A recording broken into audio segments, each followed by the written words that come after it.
Je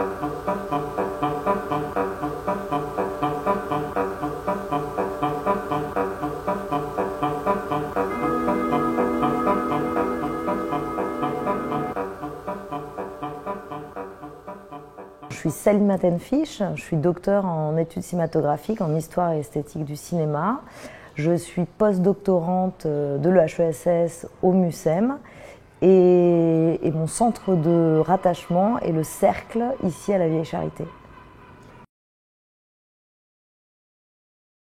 D'abord, je dirais que la première chose qui m'est venue à l'esprit quand j'ai proposé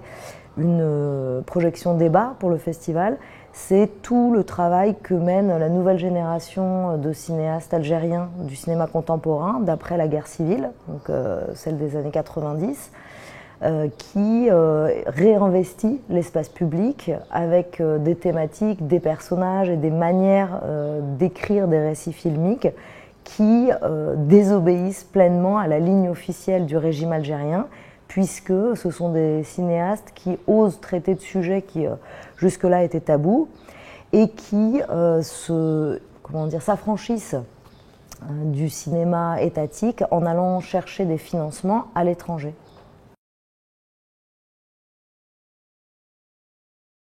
Donc moi je travaille sur le cinéma algérien contemporain et la question des désobéissances, je la traite en particulier dans l'analyse des récits filmiques, mais aussi dans les nouvelles formes de financement, de coproduction et de recherche de diffusion alternative aux espaces officiels en Algérie.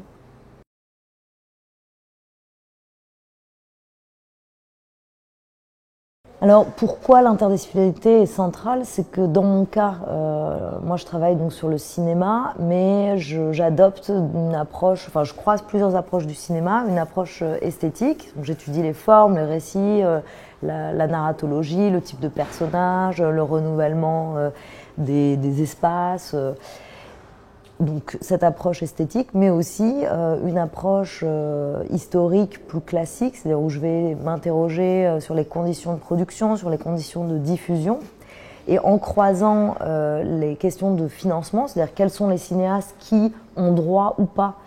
d'obtenir des financements publics, et en fonction des sujets qu'ils traitent, en fonction des idées, de personnages et de récits,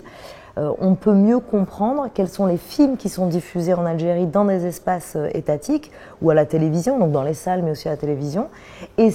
les films qui sont obligés d'aller chercher ailleurs et donc qui vont plutôt trouver du soutien en dehors de leur pays. Et cette question de la désobéissance de la ligne officielle du régime, elle va jusqu'à se retourner d'une certaine manière contre les cinéastes indépendants, enfin qu'on peut considérer comme indépendants, puisque certains nationalistes ou même certains critiques vont juger que ces films sont aliénés aux attentes européennes, là où ces cinéastes vont trouver des financements. Alors même que ces stratégies de financement à l'étranger ne sont mises en place que pour déjouer la censure et les interdictions de diffusion dans leur propre pays. Là, on voit bien que si on se contentait d'une approche esthétique, d'une seule discipline pour analyser ces films, oui, effectivement, on pourrait trouver des sujets qui rompent avec les sujets traditionnels du cinéma de l'indépendance, c'est-à-dire le cinéma de la guerre d'indépendance, avec des héros de résistance au colonialisme. Donc effectivement, on pourrait avoir cette approche, mais on ne pourrait pas se rendre compte de l'affranchissement de ces cinéastes vis-à-vis du régime algérien contemporain et non pas vis-à-vis seulement de la période coloniale.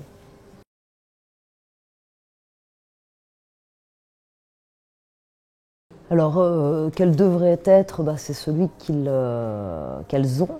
les sciences sociales, c'est de participer à la connaissance et au savoir, d'apporter des éléments d'analyse dans l'espace public et ainsi de pouvoir alimenter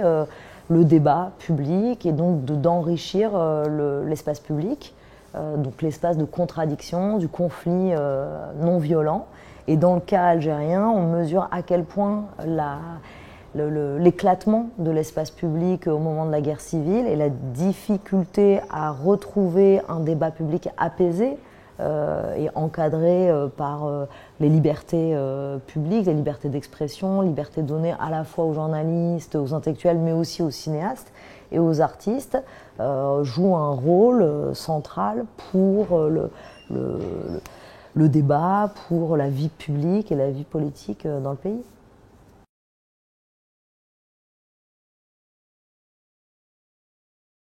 Des idées de films, c'est d'abord le film que je propose de découvrir dans le cadre du festival, c'est Fragments de rêve de Baya Benchir, qui est c'est un documentaire.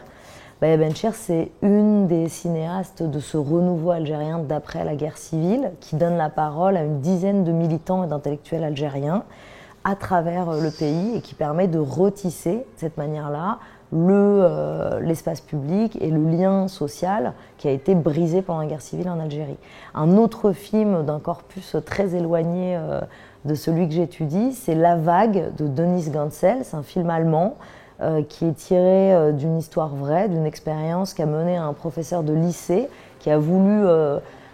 éveiller ses étudiants sur les questions d'autoritarisme et de la possibilité d'un retour du fascisme, enfin du nazisme en Allemagne,